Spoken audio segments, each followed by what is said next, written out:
Hey guys, welcome to this edition of the Old Boy Podcast, and we're actually pulling up an old boy, a good friend of ours, George Birge. George has been out touring this summer. He's had some amazing stops. He's on a Luke Bryan tour, doing a small tour of his own. This guy is one of those that he's put the time in. He's put the work in, him and his family. Got a great wife, 2 young kids, and old boy's been trying to make it happen, and now he's getting his breaks. He's got his first #1. We got a second song that'll probably be going to #1 by the end of the year.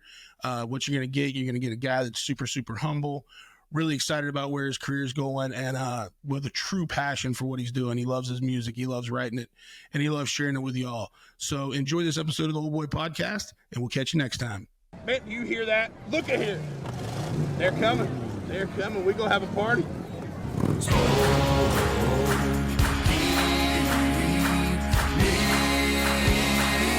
I'm talking good on barbecue.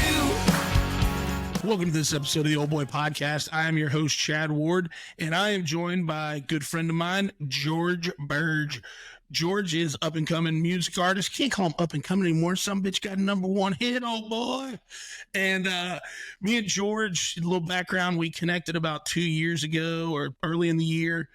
We were out there with Brantley Gilbert doing a little trail ride, and George was one of the artists that came and supported Brantley, helped him out. And when he walked up, he saw Julie and I around a whole mess of Traegers feeding folks, and I don't think you can keep yourself away, could you, old boy? And we kind of took it from there. That's my thing, man. Anytime I see smoke rolling and good people around it, I got to be a part of it. So I grew up in Texas. That's kind of in my veins, and I've been smoking brisket, pork butt, anything I could get my hands on since I was probably 12 years old. And so I saw you guys out there at the trail ride. Now, granted, I do like kicking up some mud and stuff, but I'd much rather be sitting drinking beer and smoking some meat on a grill. So I politely excused myself from the trail ride and came and hang out with you guys, and I had a pretty damn good time doing it. It was a blast, and Brantley always throws such a great event, and to see all the people that come together, it's always fun to be a part of, and that kind of leads into a little bit of your background, being an Austin, Texas boy. The barbecue kind of runs in your blood at birth. I don't know if it's barbecue sauce or blood, or maybe a little mixture of both. I got a fair amount of it in my blood, that's for sure.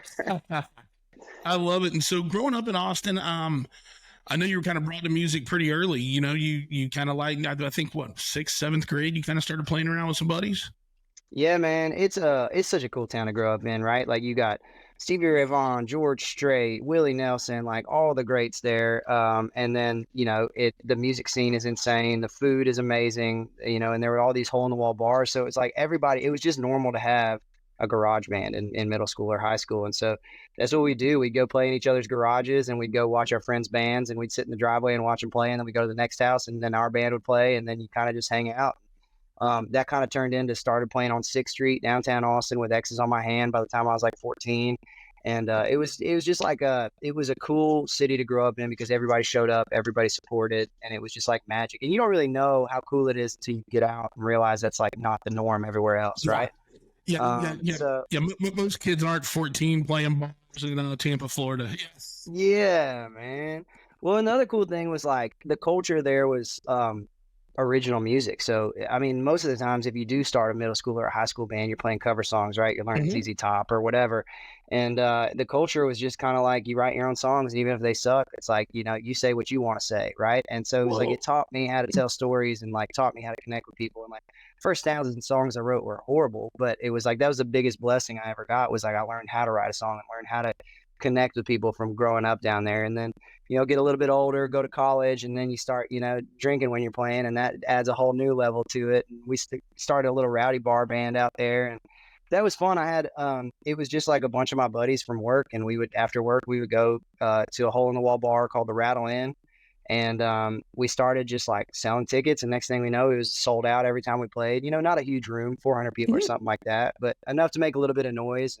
I had a steel guitar player and a fiddle player, and my guitar player was playing slide guitar with a beer bottle, and it was just rowdy and hot and sweaty, and it was like we'd play for 3 hours a night. It was like it was out of a movie, and it's you don't realize how cool that is when you're in it, but it was a really special way to come up. And I think that was the thing, is like, when you go play a 3-hour set, you got to learn how to fucking entertain a crowd, or people are going to go to sleep, or they're going to go to the next bar or whatever. And so it's Yep. like, you got to learn how to call songs and, you know, move tempo and tell stories and engage the crowd. And so like, that was the biggest blessing for me growing up in that city, to be able to, you know, learn how to put on a show, in Austin, Texas.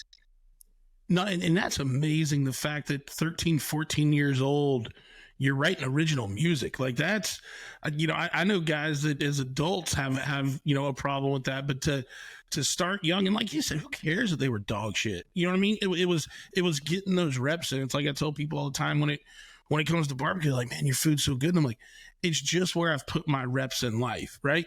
100%. You know, and that's what makes us experts in our given field, right? Is those reps and that time that we've put in each of those fields. But to be able to start that young and realize, okay, I started writing this way and it's fucking terrible. I need to start thinking about it this way or this. And I'm just sure you get that all the time, man. Like when somebody's like, "Oh, I just cooked my first brisket. I'm so depressed. It sucked." And it's like, well, you've got a few more under your belt, right? Like, mine did too. Believe me, old boy. Yeah. And my first song was horrible, man. But you know, I wrote it trying to pick up a girl, and it worked. And you know, then you kind of you're hooked on it, and you get a little bit better, and you figure out, you know, what connects with people. And I think the biggest thing is living life, man. The more experience that you have behind it, the more stories you have to tell. The more times you fall on your face, or, you know, make magic out of shit, or whatever that ends up being, that's like stories that are worth telling and stuff that people want to engage with. And so I think that the biggest thing was just putting yourself out there, you know, and that was what that city made me feel comfortable doing, was, you know, just jumping and seeing what happened. No, I completely agree. You know, since we're talking about the songwriting, you know, one of the things I wanted to talk about a little bit was the songwriting process. Like, you know, and I know there's a lot of different ways, right? Like you can find that time yourself and start writing, and, you know, every guy has a little bit different style. You've got writers' retreats, you've got round tables. Yeah. You know, are you one of those guys that kind of you start working on a song yourself and then you'll take it to a round or a group of guys that you write with all the time? Do you find you work better collectively and then, you know, taking a little bit of time with it yourself, or is it kind of a mixture of both? I've just always been very curious. I've always told my buddies, I'm like, dude, if you guys ever have a writer's round and y'all just want me to cook, like, I'll come, tuck a grill in the backyard, and just let me sit in the corner, because I just love being around. I just love being around creative processes. You know what I mean? So I'm just always curious where you find is easiest for you to kind of be creative and really get into that songwriting mode, and what that process looks like. Yeah, it's pretty special. I mean, I usually try to find magic on my own and then bring it to people that I trust to help me tell my stories, you know, and I've been in town long enough to know that, like, who I write my best songs with and who understands my voice and what I would and wouldn't say the best. But, you know, I keep a bank on my phone of stuff that inspires me, whether I hear somebody say a one-liner at a bar, or whether something happens to me that I want to write about. I have an idea bank. And then, you know, typically before we go on a retreat or before we go into a room, I'll kind of comb through that and see if anything jumps off the page. And there's nights where I wake up at 3 a.m. from a dream and write something down, or, you know, whatever it is. And then you go on the next day and you look at it and you're like, no, that was dog shit. That was not as good as you thought it was but you kind of filter through that list until you find like the song that you feel like is the one you want to chase that day. And typically that starts with a hook, right? Like the way I describe songwriting is like, you always want to write to the hook. Like from the first line of the first verse, you want that to pay off the last line of the chorus. So everything has to write to the hook. So once you find that hook, then you can say, write everything else in that direction. And that's how that you kind of start to fill out the song. Right. So like for instance, Mind on You, my head, right? That's like, I got my hands and my eyes and my mind on you. Like my whole being is captivated by this girl. She's all I can think about. Right. And so then you've got your direction, and then you can kind of write towards that, you know, baby, you're a wildfire, a little light me up, a little out of control. Like you're out of control. I can't stop thinking about you. You're in my mind. Right. And that way, you know, which way that song is starting to head. So it's like, if you can find that like overarching idea that makes you feel something or feels magic, then it's a lot easier to fill that in. So that's the hard part. And once you get there, it's chasing, you know, hit melodies and, you know, maybe saying something. The other thing that I think is huge with writing songs that jump off the page to people is saying something that is familiar in a way that you've never heard it before. Right. So it's like that nostalgia is great and makes it feel warm and familiar and you want to listen to it. But if it's the cliched thing that you've heard 100 times and you're like, oh, you know, he said jacked up tires and KC lights, I've heard this song before or whatever, but like, we're we're out on tour with Sam Hunt right now, and one of my favorite lines that I've ever heard in a song that I always talk to people about is like, he has a line in the song where he goes, "She was over me before the grass grew back where I used to park my car." So instead of saying like she got over me fast or like she got over me overnight or whatever, right? Like, you know what that means. You've seen that picture before, but you've never heard it said that way before. And it's like, if you can find that like magic that like opens up the picture in your mind, that's where you like can live in a song and get lost in it instead of just like listening to the lyrics. Like when you can paint that like movie scene in your mind, that's where the magic is.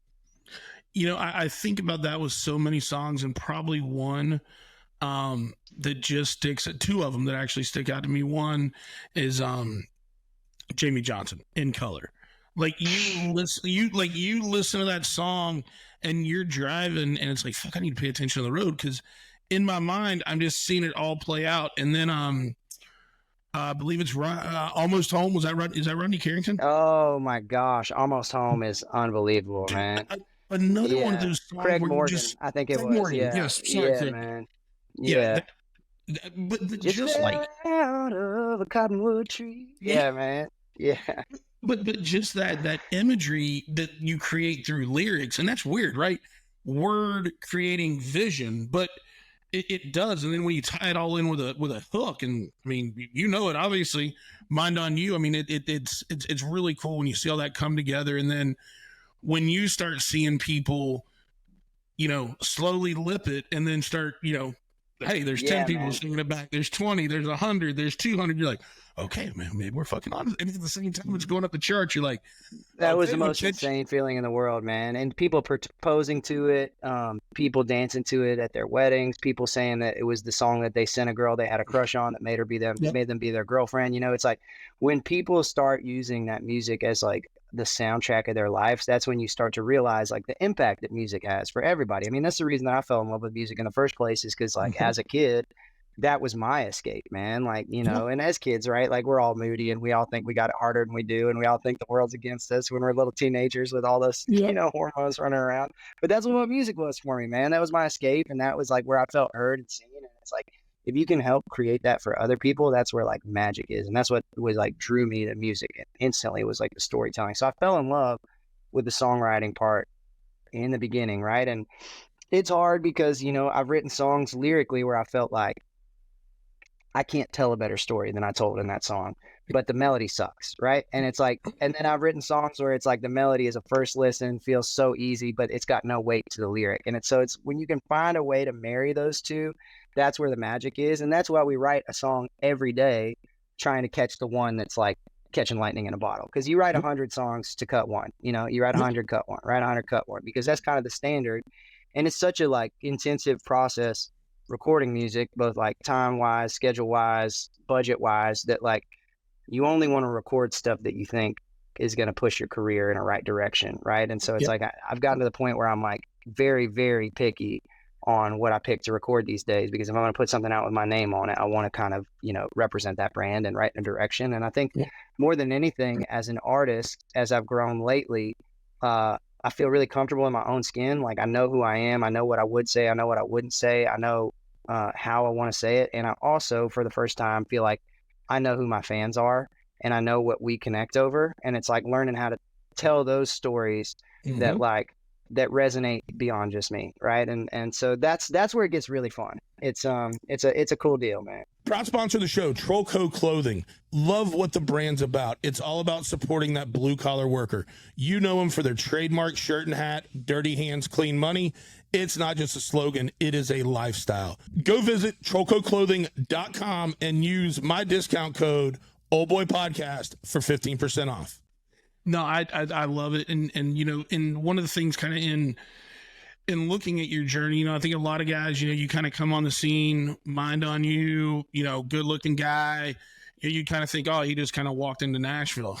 Not even close. So kind of getting back to that journey, you know, you're crushing it, having a good time with your boys, you know, selling out some small rooms before you even get to college. And then, you know, you believe you walked on at UT to do a little golfing, didn't you, old boy? Yeah, man. I played golf, and so I took a little 4-year break from music. I mean, I was still like writing in my dorm room and stuff, but I did the fraternity thing. I joined the golf team, and I was studying to get like a business major, and like all the shit your parents want you to do. You know what I mean? And always in the back of my mind, I was like, I was doing this, but I don't want to do it. I liked playing golf, but I didn't like waking up at 4 o'clock in the morning to go work out with a football team, man. Like it's like, I didn't like it that much, I like chasing tail and writing songs, man. And so it was, it was one of those things I kind of had to get to it in a roundabout way. And so I got a job and I started like making money, and then I would go rehearse. I would get done with work at, 8 or 9 o'clock at night. And then I'd be at rehearsal at 10 p.m. and I'd be rehearsing until 1 o'clock in the morning with a band. And like,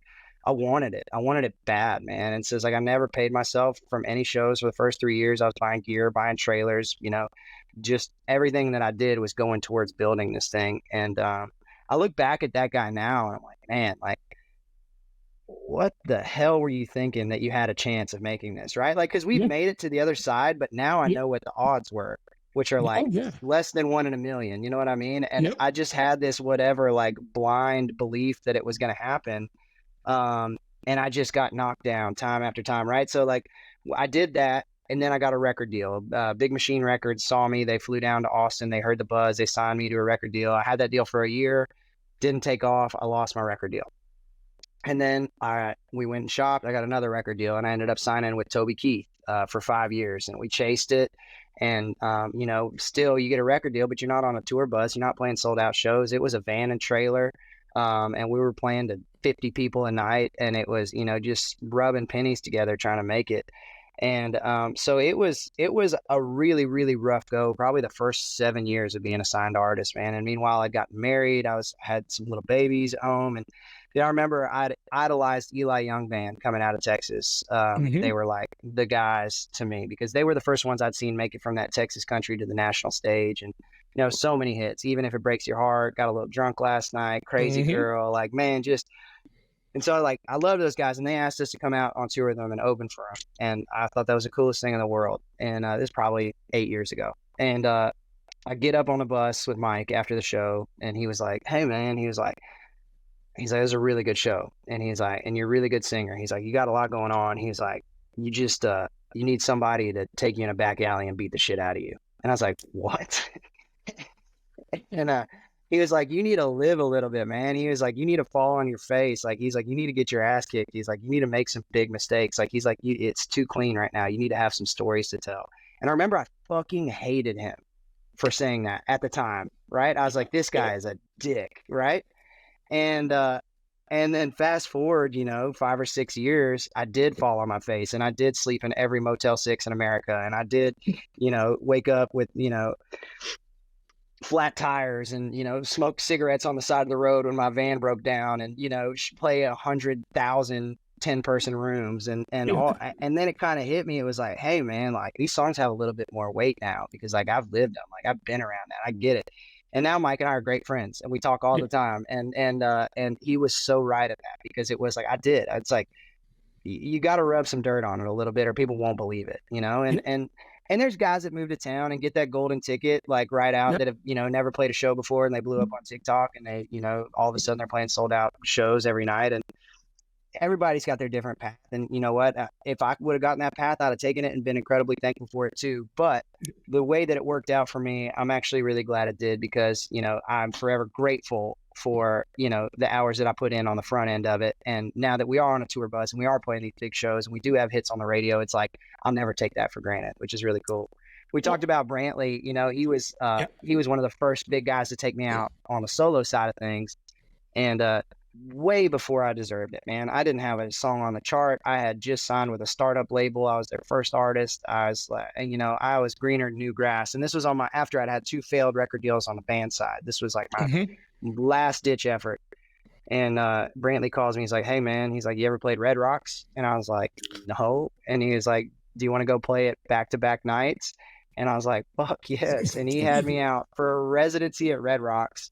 I went from playing, 10 people a night and we went and played back-to-back sold out nights at Red Rocks, which was one of the coolest nights of my entire life and a big jumping point for my career because I got in front of 20,000 people in 2 days and all of a sudden my socials are taking off and, everything's just going, crazy because I'm getting insane press from the show.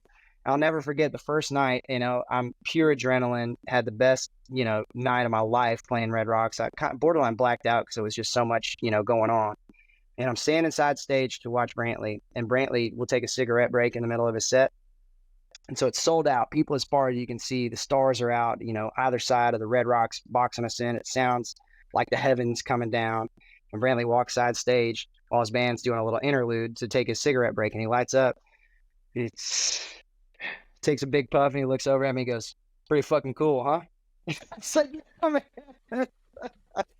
Yeah, that's so Brantley. It's like, that's pretty cool. Yeah, no shit, bud. Pretty awesome. That was a core memory for me, man. It's interesting. You were talking about Eli Young Band earlier, and I think my buddy Tim Montana. Tim got a chance to run a couple of shows with them, and he said the same thing. He's like, man, they were just such good mentors and just such good dudes, and they just shot you real. Because I remember I got them a couple of Traegers, after that tour, and then each one of them reached out like so appreciative, like, dude, thank you so much. Like, just seemed like people, really man. Kind guys that like to pay it forward, and like they did you, man, just help you out, try to give you a little little guidance, and man, to me that's what it's about when you're in an industry, finding those people that want to make it, that are putting in the work to make it. And giving them that hand up, not a handout, but a hand up, and just taking some of that wisdom that you've learned from the business and being able to share it with them. And then when you get to watch that success, like I've told people before, like barbecue wise, when I was competing a bunch and I'd have teams come to me and say, hey man, can you help me with this or help me with that? And man, we go to the next competition, and I was more excited if they got a call than if I got a call, because I've walked that stage 100 times, but they haven't. And then to see them walk it the first time and that jubilation and how excited they are, like that's the payoff right there. Watching somebody else get to do it with a little bit of your just assistance. They did it, but you just gave them a little thing here, a little thing there. Well, that's the biggest thing, right? Is like, you can't do it without help. Nobody ever has made it without somebody giving them a hand up. And I will say, like, this industry specifically, like nobody can do it for you. Nobody can give it to you. You got to master your craft and be ready for that opportunity. And like, those Eli Young Band guys, being honest with me up front, I hated them for the beginning, and then it ended up being some of the best advice that I've ever gotten. And you got to go dig and figure it out and figure out who you are and what you want to say, and get yourself right. And then, 7 years later, I just got asked to be on the Little Texas tribute album, and I got to record Amy's Back in Austin, and Eli Young Band featured on it with me. And it was like, that's pretty cool, man. So it's like, that was a pretty full circle moment for me too. Dude, that's super rad. That's really, really cool. You had mentioned being on Toby's label for about 5 years. We just lost him. That one of the guys that I only ever met once. I really didn't get a chance to cook for him or anything. Just kind of an interaction around some other friends, and couldn't have been more impressed, or just a nicer guy. What was it like? Did you get an opportunity to work with him a bit? Being on his label. Yeah, I got to know Toby really well, and he really taught me more about how to put on a live show than anybody that I've ever been around. The guy was just larger than life, right? Like he was an icon.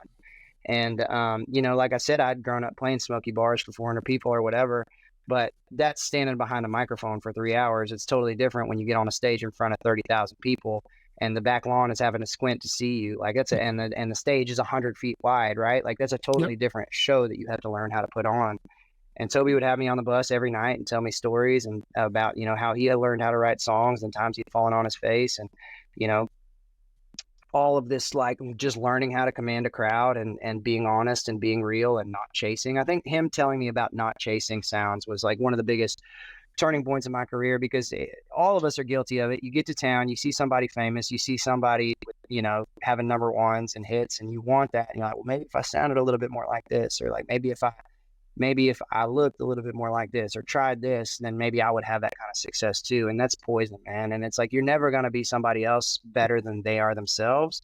And nobody's ever going to be you better than you are yourselves. And I think people in country music especially relate to honesty and real. And there's nobody realer than Toby, right? And I think he was the one that kind of showed me how to be unapologetically myself, and that his fans loved him for that. It was coming straight from the horse's mouth if he told you that. It was honest, it was real, he didn't give a shit.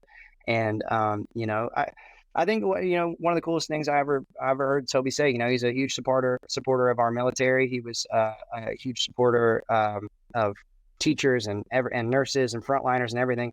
But people were giving him shit about playing for presidents on either side. And he goes, you know, it's the president of the United States, and whether it's a Democrat or a Republican, I respect that office and I respect that country. And if I ever get a call from the White House, I'm going to go play for it. And I was like, man, that's a guy that's unapologetically himself. And that was pretty cool, man. And he told us some of the coolest stories too, man, about the night. He told us about the night he wrote Should Have Been a Cowboy. You know, they were playing a bar, middle of nowhere. And his buddy, one of his drivers, I think it was, went up and asked a girl to dance. And she's like, oh, no, I'm not dancing tonight. And then they look over about 10 minutes later and she's dancing with a cowboy.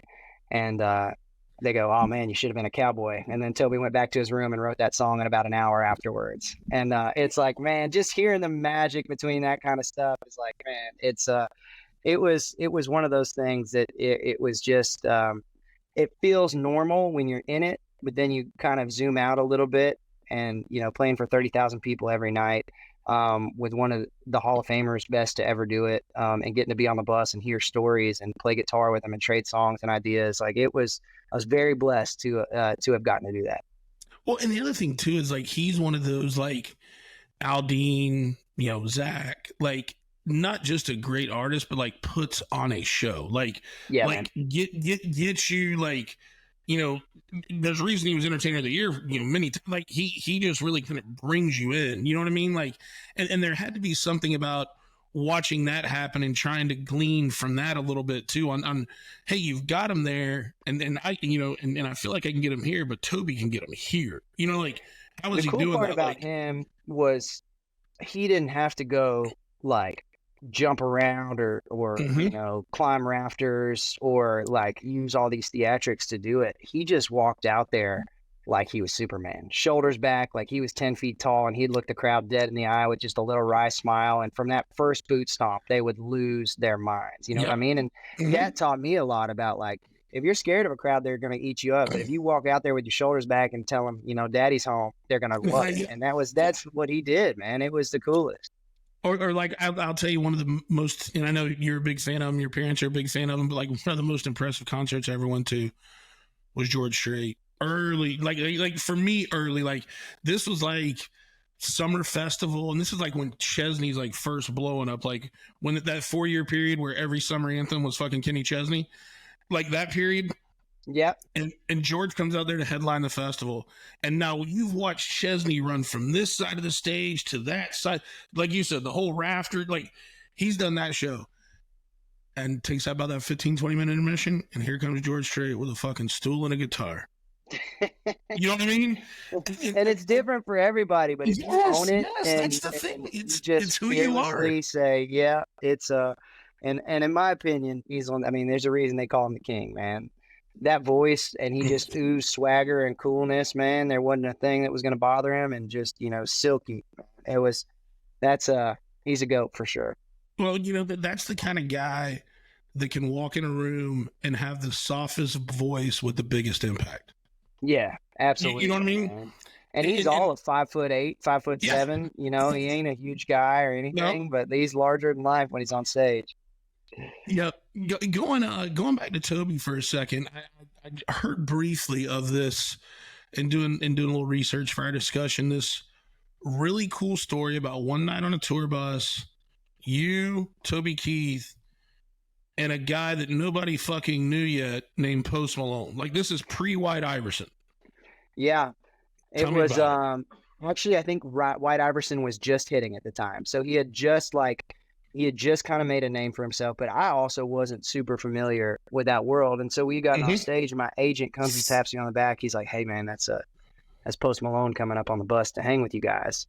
And I was like, who's Post Malone? You know, this is a while back. I know who he is now, trust me. But he, you know, this is a time he had cornrows and about half the tattoos that he had. And, he was the nicest dude ever. He's just smoking a cigarette outside of Toby's bus, and we started shooting the shit, and I didn't know him from Adam, man. But I liked him, and I especially liked that, you know, he might not have been in the country world at the time, but he had a respect for country music. So he was talking to me about Hank Jr. and Randy Travis and George Strait, and he had like an appreciation for the genre, which is why I feel like it's not as much of a departure for him to be making country music right now, because he genuinely loves country music. and it was in Virginia Beach. And the night it was actually Toby's birthday party, and so it was his birthday that night. And so he's like, "Y'all go wait by the bus, and when I get off stage, we'll go up there and hang." And so Post was the first person I met, and then Toby comes off stage, and he's got some guys behind us, and he's like, "Hey boys, I want to introduce y'all to SEAL Team 6." He's like, "These guys took down Osama bin Laden." And it's just like, oh my gosh, man. And so it was pretty insane. And so me, Post Malone, Eric Pasley, SEAL Team 6, and Toby Keith went up on the bus, and Toby lit cigars for everybody. Post had a cigarette in the strings of the neck of his guitar, and we passed that guitar around until 4:00 in the morning, man, just trading songs, trading stories. And it was one of those nights that you'll never forget. And my cell phone died. I didn't have a charger. We were staying at a Holiday Inn, I think, and there was like 4 Holiday Inns at Virginia Beach. And so I get off Toby's bus at like 4:00 in the morning after drinking whiskey with Post Malone. My eyes are looking at different directions of the room at this point. And I managed to flag down an Uber, and we drove to all 4 Holiday Inns in Virginia Beach before we found the one I was staying at. So it was a good night. Yeah. All right, proud sponsor of the show, better damn well be Whiskey Bent BBQ. So this is a brand that Nicole and I started a little over a decade ago. You can find our rubs and seasonings in about 500 different retail locations throughout the U.S., Academy Sports, Select, Ace Hardwares, and then obviously here at our store in Lakeland, Florida. If you want to go check it out, please feel free to. WhiskeyBentBBQ.com, and you can use my discount code OldBoyPodcast for 15% off. Man, that is a hell of a story. And yeah, and that was one thing too. Like I've heard early, like he did a podcast with Stone Cold Steve Austin pretty early on. And obviously he had made it to be on there, but he was talking, and that's when I kind of realized, the kid's from Dallas, like.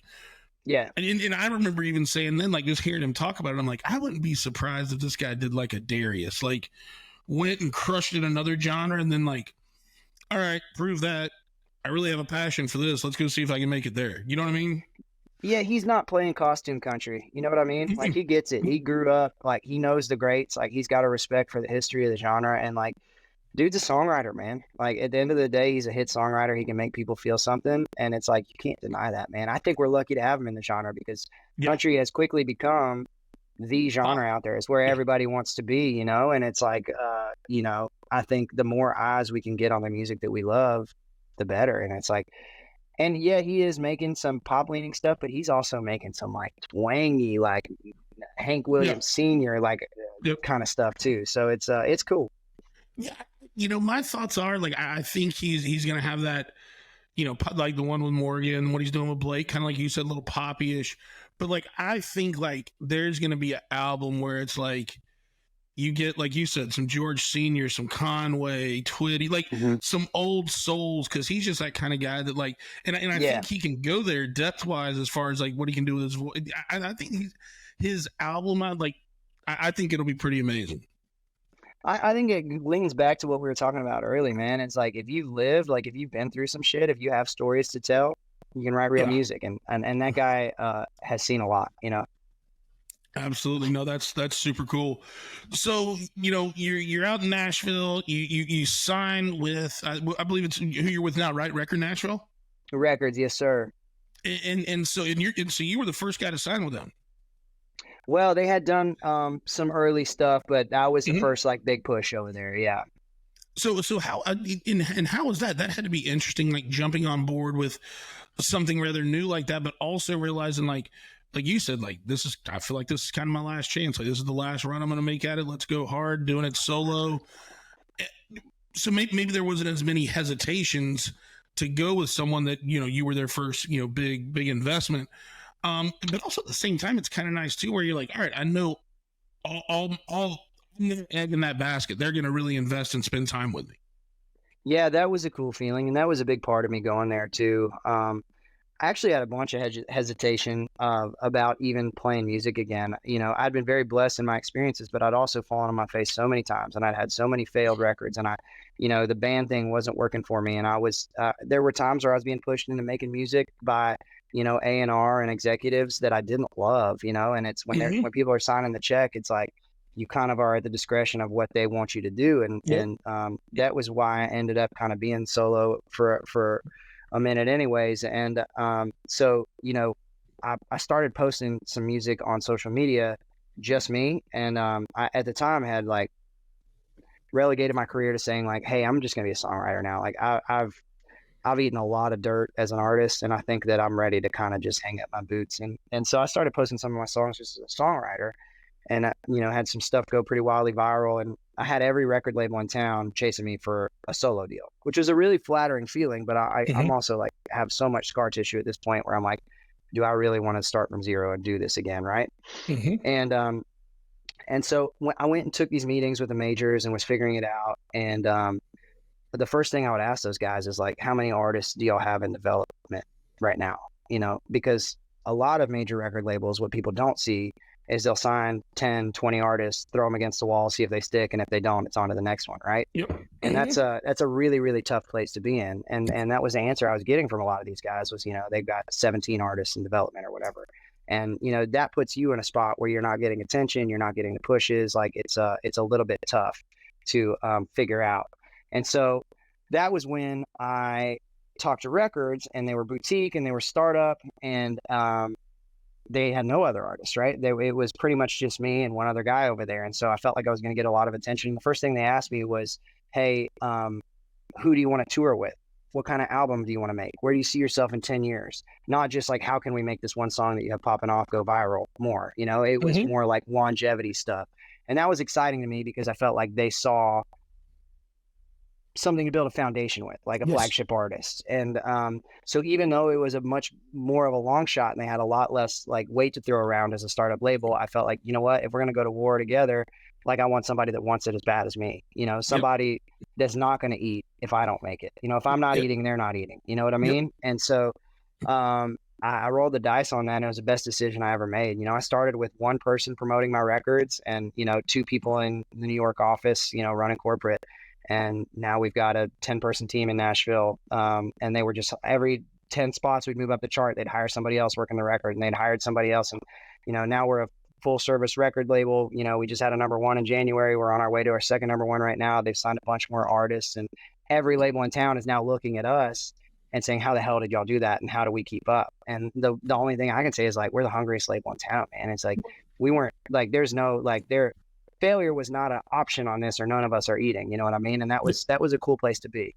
Well, in keeping that hungry and humble mentality too, you know, I feel like if a label like that, now that you got the big labels kind of looking at you guys and what they've done with your songs and your career, you know, I think 2 pieces of advice is stay hungry and humble as far as the record label goes.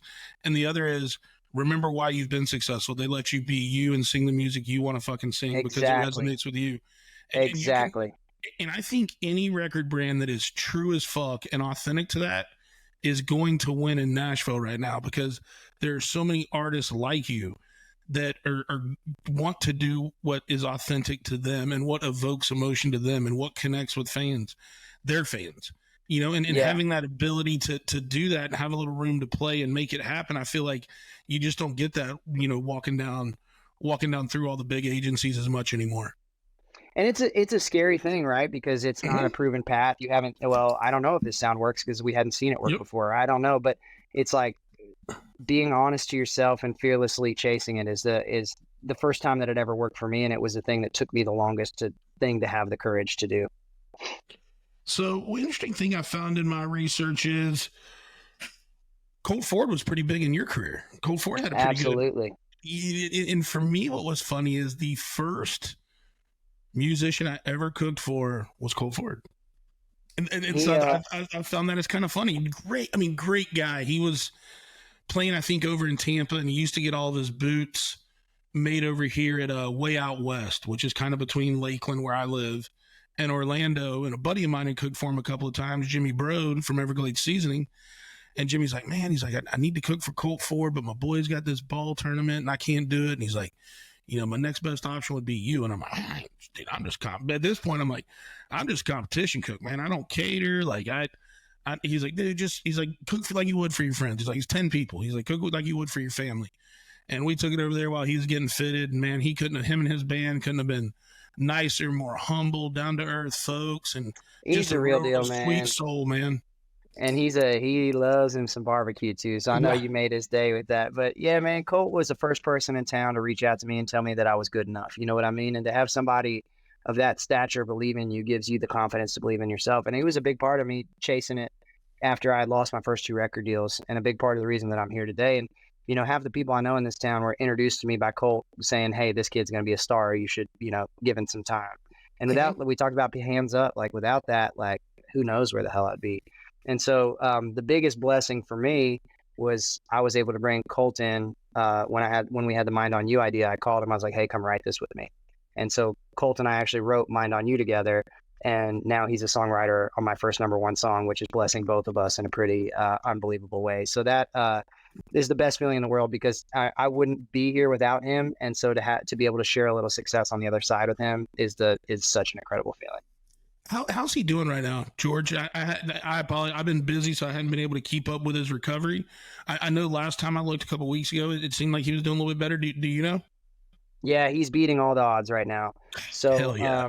It was not good, right? Yeah. That all going down was scary, and nobody really knew what was going to happen. And he's in rehab now at home, and he is out of the hospital. He is going on walks. It's going to be a minute before he's back on stage, but he's got a lot of people that loves him around him and taking care of him, and he's doing great, and he's going to make a full recovery, man. I have full faith. He's beaten every odd so far. So. Yeah, man, I wish Colt all the success, man. He's such a great guy, and I hope the recovery is super, super awesome. And it's good to see he's beating all odds. He's the kind of guy that he will do that. We definitely have more to cover, and I'm going to have to get you back on here. But you got a show to play tonight out there in California with Russell Dickerson and Sam Hunt. And you're in the middle of that tour, which I know anybody go check out George's website, georgebirge.com. Dude, full tour dates. I mean, you've got a full schedule going, old boy. We are ripping. This is everything I prayed for, man. And it's like the crowds are just insane, and they're singing at the top of their lungs back to us. And man, just all this is it's a dream come true. And a big shout out to you and our friends at Traeger, by the way. We got a brand new Traeger under the bus. We're going to be rolling some smoke this summer, so we got a full tailgate set up, and we are the coolest bus on the tour. Everybody wants to come hang out with us because we're cooking. So big shout out, man. Well, hey, I'm gonna coordinate with you and Brendan. I'm gonna look at my calendar, and I'm gonna try to find a date to maybe fly in and come man that grill for y'all one day, and then one evening, and check you guys out there on tour, man. I'd love to see it, and I'd love to see you on the stage, old boy. And thank you so much for the time. I wish you all the best with the tour. And before we go, George, is there anybody else you want to say things to? Anybody that's been supporting the tour, or anyone of that nature? I just want to say thank you to all the fans that have been changing my life, right? I'm not here without everybody sharing this song and making it part of their soundtrack. And it's just, I'm truly blessed to be here. It's been a long ass road, and we're living our dream right now. So I'm definitely pinching myself. And I will say, Chad, the day that you come cook with us on the road will be the best tour date of the year. So I can't wait, brother. All right, man. Hey, we're going to make it happen, baby. I can't let y'all down. But George, thanks so much for the time. Thanks so much for the friendship, man. I'm loving watching the journey, and I look forward to catching up with you soon. And for you listeners, thank you so much for joining me and George today. I hope you enjoyed the conversation as much as I did. And until next time, take care, guys. Thank you so much for listening to the Old Boy Podcast.